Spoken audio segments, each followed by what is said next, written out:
Welcome to the Temple of Flame.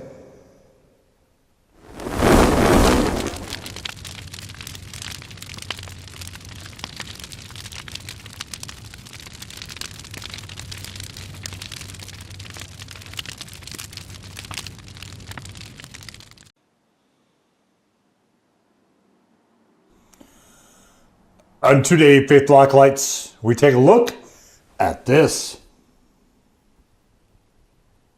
And what this is from Double Take is the B-Sides, a barrel-aged habanero hot sauce. We got the very, very, very cool vinyl sort of theme going on here. Kind of psychedelic sort of artwork here.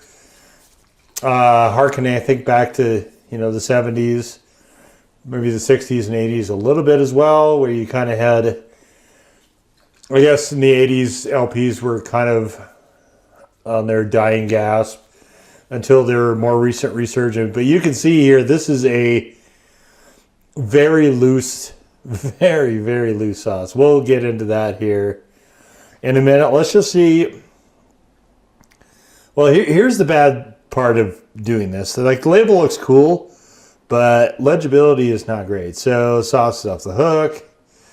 Whether you're dousing pizza or leftovers cake, pizza is a huge problem for this sauce. We'll get into that also. When you break out this hot sauce, everyone will be like, "Ah, sookie." They probably will not. If you think there's a better Louisiana style sauce out there, dream on. Oh boy. Oh boy. This is the first time I'm actually reading this. So this is a fresh reaction to all of this. But yeah, the skinny is that ingredients matter. I will grant you that. I will grant you that. Now open that bottle, enjoy all those good vibes. So this is literally like pouring water on your pizza. So if you would like to pour some water on your pizza, then by all means, have at it. I personally don't like doing that. So we have vinegar, red bell peppers, habanero, and salt. So the running joke for ever was, especially in the chili community, was Tabasco was not, the original Tabasco was not literally a hot sauce. Whereas it wasn't really, right? It was instead a pepper-flavored vinegar. And I feel like that accusation isn't necessarily unfounded, but I would say it would equally apply to this. Like, look at how thin this is. It's so watery. And so what do we know about watery sauces, right? Well, we know, look at how loose that is. It's so loose. It is just mystifying. But they don't stick to stuff, right? There's no sugar in this. There is red bell peppers, which I really like actually the flavor they have going on here. But you can't use this on pizza. I can't use it on pizza anyway. I would never attempt that. And as far as the better Louisiana style sauce, so the intimation here is that red bell and habanero is better flavor than cayenne, which is what probably 90% of Louisiana style actually are. And that is not a position to which I would subscribe either, or even agree. So anyway, back to the sauce. I mean, the color looks fine. I think I really kind of wish they would have a level stripe a little bit bigger than this. I'm glad it's there. I just wish it was bigger. But this sauce also separates like crazy. I think for this particular sauce, I think it actually would have benefited from either xanthan gum or, if nothing else, just more reduction before they bottled it. But let's get into the getting.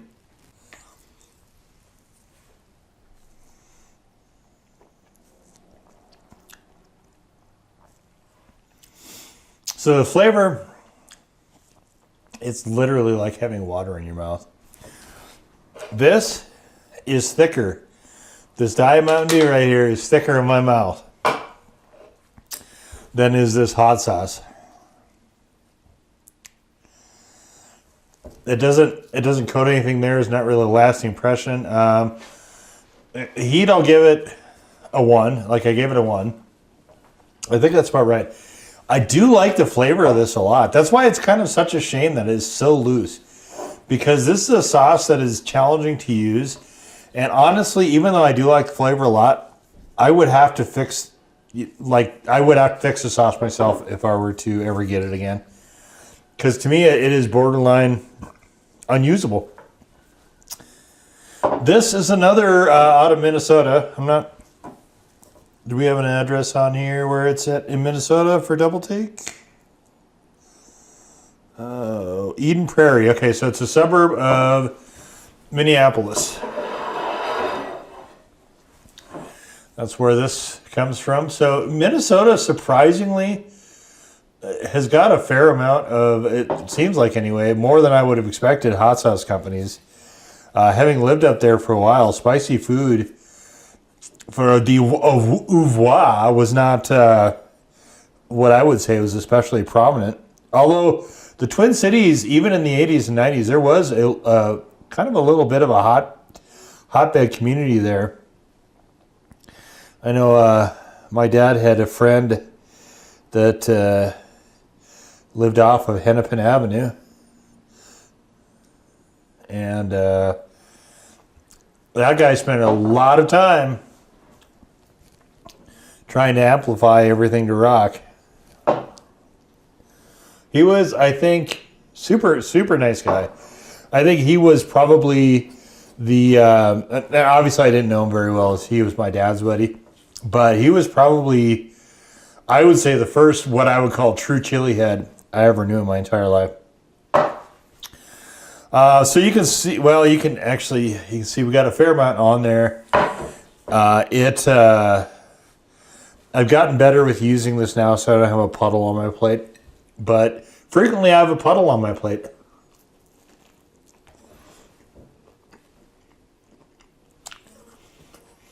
I talk about, in my blogs, a lot about my backlog and how long it will take me to get to sauces and stuff. By way of example, I bought this during a Black Friday sale in 2023.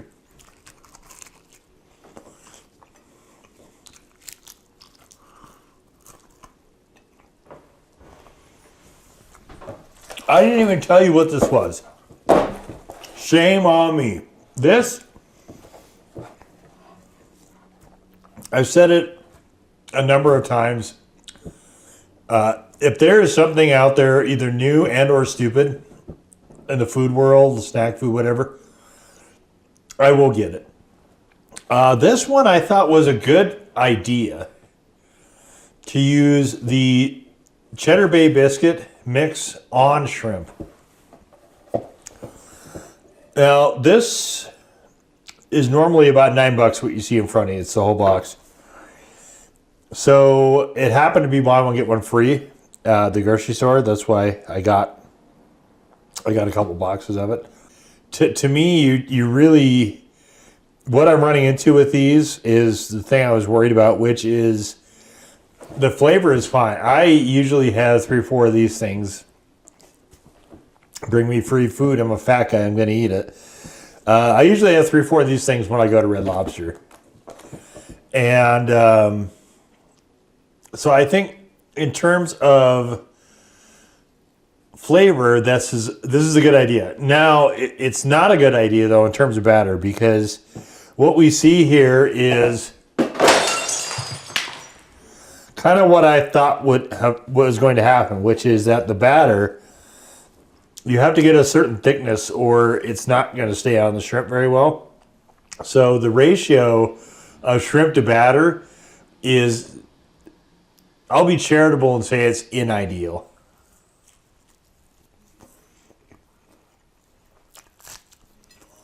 Now, my favorite batter is a really good tempura.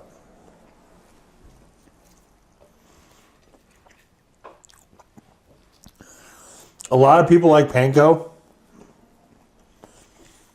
I think panko makes excellent fish sticks for like fish tacos.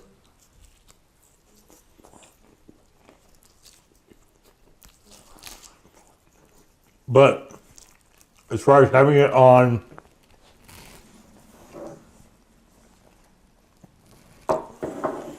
shrimp, to me, tempura is the way to go. So one of the interesting things here is I've actually dumped a lot of this on here.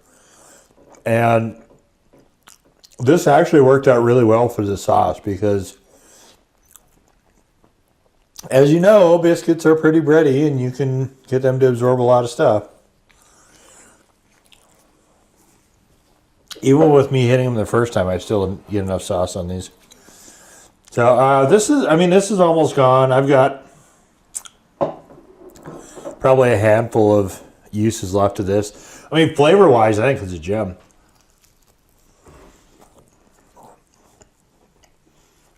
Is it the best Louisiana-style sauce I've ever had? No. Nope. Even in a category well known for having thin sauces, this is almost too much. Well, actually, it is too much. I just really feel like they should have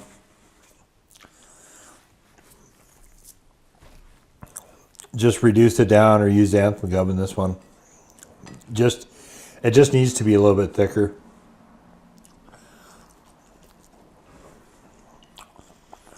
As far as flavor, Red Devil's the best Louisiana style I've had, flavor-wise, far and away.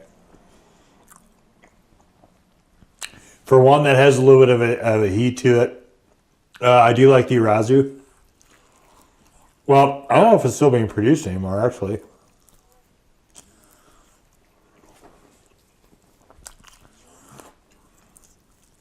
Irazu had a cayenne ghost pepper that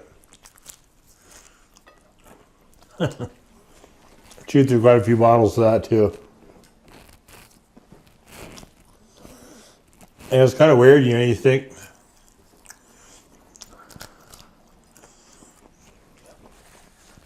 128 fluid ounces to a gallon. And these are 5 fluid ounces at a throw. So you can just imagine how many that I'm talking about when I say with no exaggeration. I've had gallons of Red Devil.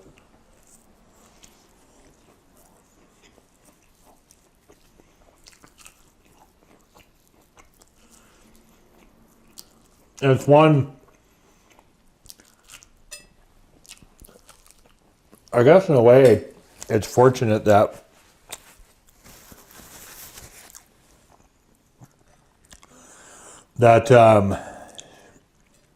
it stopped being readily available where I am. Because that was a constant struggle to get to anything else. It was like, why would I when I have Red Devil and everything? Everything else in that category to me was inferior. Flavor-wise.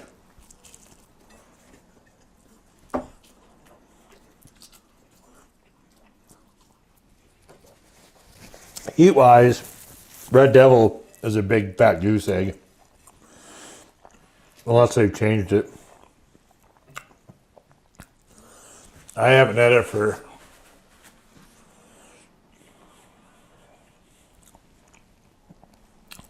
I would say a good 7 years at least.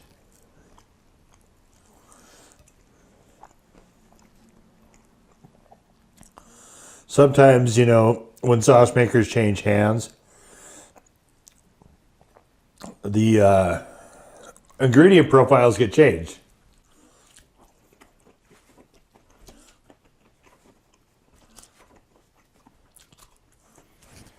Cayenne sauce is pretty cheap, so My expectation is that there wouldn't have been a reason to do that, but I know other sauce companies that have been bought over time, you see them tinker with the recipes a little bit to make them cheaper, and it's a name that you know and have respected on their stance of quality and innovation over the years.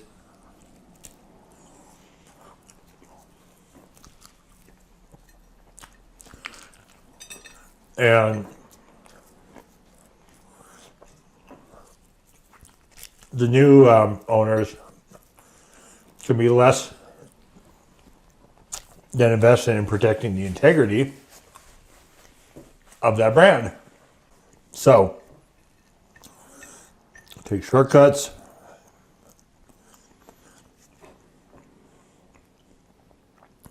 And down spins the quality.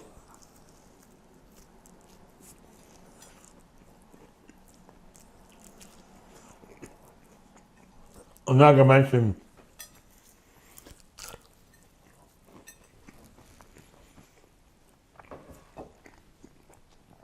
any names, but I'm sure we can all think of examples. All right.